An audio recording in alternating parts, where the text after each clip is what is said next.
Alhamdulillah Rabbil Alameen wassalatu wassalamu ala Sayyidil Anbiya wal Mursaleen. This is Mujib Qazi and you're watching Washington Roundtable on VOK TV. अभी recently Indian prime minister Narendra Modi ने USA का visit किया है. It was a very flattering visit. हर मुहिब वतन पाकिस्तानी को उसके विज़िट से तकलीफ़ हुई है. उसकी वजह यह है कि पाकिस्तानी ये नहीं है कि पाकिस्तानी स्मार्ट नहीं है.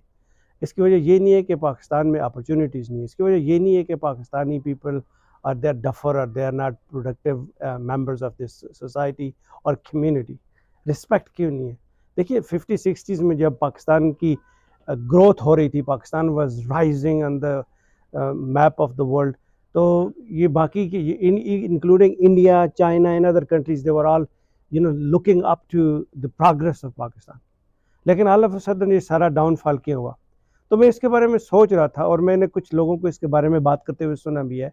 And I kind of agree with them कि जब ग्रो कर रहे थे ना, जब आप 80s की आप लाट देख लें या 70s की लाट देख लें, उसमें क्या था कि ये सारे लोग individually, everybody was doing great individually. मिसाल के तौर पे अगर किसी बंदे के 3-4 बेटे हैं और वो अपने बच्चों को कहेगा जी एक प्रोफेसर बन गया, एक आईटी प्रोफेशनल बन गया, एक साइंटिस्ट बन गया, एक आर्मी में चला गया, सो उनसे पूछें जी तो वो कहेंगे जी यस माशाल्लाह my kids are doing really great, one of them is exceptionally good, he has become a doctor और वो यूएस में चला गया है. दूसरा आईटी में था तो वो ऑस्ट्रेलिया में चला गया, तो एक दुबई में बिजनेस कर रहा है. So every one of them is doing great.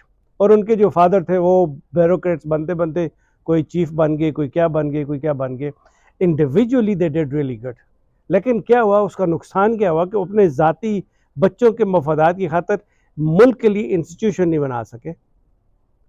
अब करते करते क्या हुआ कि इंडिविजुअल फैमिलीज आप देखें तो families are doing great, families are flourishing, country is not. इसी तरीके से आप किसी बिजनेसमैन को देख लें, उसकी अपनी फैमिली बहुत अच्छा कर रही होगी, मुल्क नहीं तरक्की कर रहा.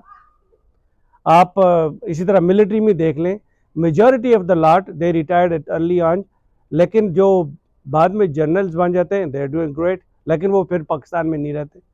इसी तरह आप जजेस को देख लीजिए, जर्नलिस्ट को देख लीजिए, ब्यूरोक्रेट्स को देख लीजिए. So let's define them all for a minute.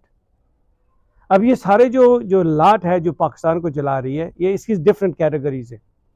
एक लाट है जो जुडिशरी में है, एक लाट है जो मिलिट्री इस्टेब्लिशमेंट में है, एक लाट है जो जर्नलिज्म में है, मीडिया में है, एक लाट है जो बिजनेस में है, एक लाट है जो इस्लाम को बेचती है, जो मजहबी तबके में उसका शुमार होता है. मुख्तलिफ ऑर्गेनाइजेशन एसोसिएशन बनाई हुई है, मसाजिद पे कब्जा किया हुआ है, स्टूडेंट्स को हॉस्टेज रखा हुआ है, उनको हिप्नोटाइज किया हुआ है, उनको ब्रेन वॉश किया हुआ है और उनको अपने पॉलिटिकल मोटिव के लिए इस्तेमाल करते हैं. उनको आगे बढ़ने नहीं देते, उनको एजुकेशन, मॉडर्न एजुकेशन दी ही नहीं जाती. अब उनको देखिए, वो सिर्फ और सिर्फ they are busy in their own खैकून. अब मसाजिद को देख लीजिए, पाकिस्तान की बात कर रहा हूँ, मसाजिद को देख लीजिए, बड़ी बड़ी मसाजिद होंगी लेकिन इमाम का घर छोटा सा होगा. वो छोटे से घर के अंदर वो छोटा सा, ज़ाहिर है जब घर छोटा होगा तो उसका माइंड सेट भी छोटा होगा, तो वो विजन, टनल विजन भी छोटा होगा. अब उसने आगे से बच्चों को प्रोड्यूस करना है तो क्या प्रोडक्शन देगा? सो वही टनल विजन ही होगा उसका, वही महदूद उसकी लिमिट होगी. इसी तरीके से आप देख लें, जो ब्यूरोक्रेट होगा वो अपने बच्चों के लिए तो बहुत अच्छा सोच रहा होगा. उसके 4 बच्चे, किसी एक ब्यूरोक्रेट, जज, जर्नल, बिजनेसमैन, किसी को देख लें, कहेगा जी मेरा बच्चा माशाल्लाह is a very good businessman. दूसरा वाला he has become a doctor और an engineer. Third one has become an IT specialist और a scientist. Other one has excelled in any other field. और जब पता चला कि 4 में से चारों के चारे मुल्क छोड़ के बाहर चले गए क्योंकि अपॉर्चुनिटीज़ उनके लिए ज़्यादा अच्छी थी बाहर जाने के लिए. सो बाप पाकिस्तान में रह के ही हैज़ बिकम अ सेक्रेटरी और उसके बाद रिटायरमेंट के बाद भी देयर आर सेवरल इंस्टीट्यूशन, उसमें जॉब मिल गई उसको. लेकिन पब्लिक के लिए आपने कुछ नहीं किया, मुल्क के लिए आपने कुछ नहीं किया. Same is the case with the businessman, same is the case with the मौलवी साहब, teachers, professors, doctors, engineers, bureaucrats, businessman, सब ने ऐसे किया. लेकिन ये एक सारा एक तबका है जिनके इंटरेस्ट एक दूसरे के साथ इंटरलिंक थे, तो उन्होंने अपनी फैमिलीज के लिए, अपने आप के लिए, अपने आप को आगे बढ़ाने के लिए, अपनी फैमिलीज को, अपने बच्चों को बढ़ाने के लिए they did everything they could. Environment इस तरह का बना लिया, कॉन्स्टिट्यूशन इस तरह का बनवा लिया, रूल्स एंड रेगुलेशन इस तरह के बना दिए, लेकिन ये नहीं किया कि मुल्क के बाकी बच्चों के लिए सबको यूनिफाई करने के लिए कुछ नहीं किया। तो उसका नुकसान ये हो रहा है इस वक्त कि इंडिविजुअल तो तरक्की कर रहे हैं लेकिन मुल्क सिंक कर रहा है। अब इसको ठीक करने के लिए ज़रूरी है कि ये सारे स्टेक होल्डर्स बैठ जाएं, और इनको बैठाने वाली एक ही पार्टी है, एक ही ताकत है, और जिनके हाथ में डंडा है वो आर्मी चीफ है। आर्मी चीफ साहब को चाहिए कि देखिए आप जनरल हैं, आपने भी 3 साल बाद रिटायर हो जाना है, आप मेहरबानी कीजिए इन सबको ज़बरदस्ती बैठाइए।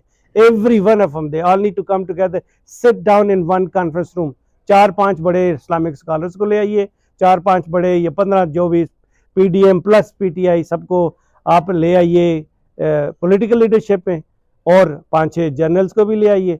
इसी तरीके से आप जो थिंक टैंक है उनको भी ले आइए, जो जर्नलिस्ट हैं उनको भी ले आइए, ब्यूरोक्रेट्स को भी ले आइए, एजुकेशनिस्ट को भी ले, प्रोफेसर्स को भी ले, डॉक्टर्स को भी ले आइए, इंजीनियर्स को भी, टॉप ब्रेन को ले आइए, and then put them all into one big room, और उनसे कहिए कि देखिए we all have our common interest, fine, businessman you have right to make money, go ahead make it, professor साहब you have right to raise your kids the way you want to, fine, do it, जज साहब you have right to make your family better, so be it, no problem. Politician साहब, be it, do your politics, no problem, so long as all of them come together and give me a road map which is good for the country, मुल्क के लिए अच्छा है। और road map क्या है? I need a vision for 20 years, 30 years, 50 years, vision दीजिए, सारे खाए, दबा के खाए, नो प्रॉब्लम। बाकी मुल्क का भी तो ख्याल रखो ना यार, मुल्क होगा तो आप भी किसी के रूल करोगे ना। तो आप मेहरबानी करके खुदा के लिए अपने आप पे तरस खाइए। दे मुल्क डूब रहा है यार, मुल्क तबाही की तरफ जा रहा है। ये तकलीफ इसलिए हो रही है कि नरेंद्र मोदी US में आके, जिसने he is a butcher of Gujarat, he has killed so many people, वो यहाँ पे आके हमें भाषण दे रहा है ह्यूमन राइट्स का, वो हमें भाषण देता है तरक्की कैसे करती है, वो हमें भाषण दे रहा है AI क्या चीज़ होती है, वो हमें भाषण दे रहा है हेल्थ केयर क्या चीज़ है। और खुदा का खौफ करो यार, ऐसा बंदा, गंवार चाय बेचने वाला बंदा आके हमें लेक्चर दे रहा है। हमारे पास इतने पढ़े लिखे लोग हैं, वो अपने अपने तौर पे पूरी दुनिया को तरक्की दे रहे हैं, मुल्क को नहीं तरक्की दे रहे, दे सकते हैं यार। Please put your all differences aside, come together for heaven sec, for God sake, please. उलमा से भी दरख्वास्त है, आ जाइए। जनरल साहब आपसे भी दरख्वास्त है, चीफ जस्टिस साहब आपसे भी दरख्वास्त है, प्राइम मिनिस्टर साहब, पॉलिटिशियन साहब, सबसे दरख्वास्त है, मलक रियाज साहब एंड लाइक मलक रियाज साहब, जितने भी लोग बाकी हैं उन सब से रिक्वेस्ट है, जितने भी प्रोफेसर्स हैं, इंटेलिजेंसिया है, ब्यूरोक्रेट्स हैं, फार्मर्स और करंट, प्लीज़ सारे आ जाइए, बैठ जाइए, फाइंड अ रोड मैप और अपना रोड मैप बनाइए जो मुल्क को आगे लेके जा सके। अगर मुल्क को आगे लेके जाना है तो मेरे ख्याल से इसके अलावा और कोई हाल नहीं है। एक दूसरे को मत मारिए, एक दूसरे को मारने से आप मुल्क को तबाह कर रहे हैं। पहले हम इसका खमियाजा भुगत चुके हैं, मुल्क 2 टुकड़े हो चुका है। प्लीज़, हम कश्मीरी इस भरोसे पे बैठे हुए हैं कि पाकिस्तान तरक्की करेगा तो हमारी आवाज़ बनेगा, लेकिन आपने तो अपने ही बेड़ा गर्क कर दिया है। आप कश्मीरियों के लिए क्या करेंगे? खुदा का खौफ कीजिए। अस्सलाम वालेकुम रहमतुल्लाहि व बरकातहू।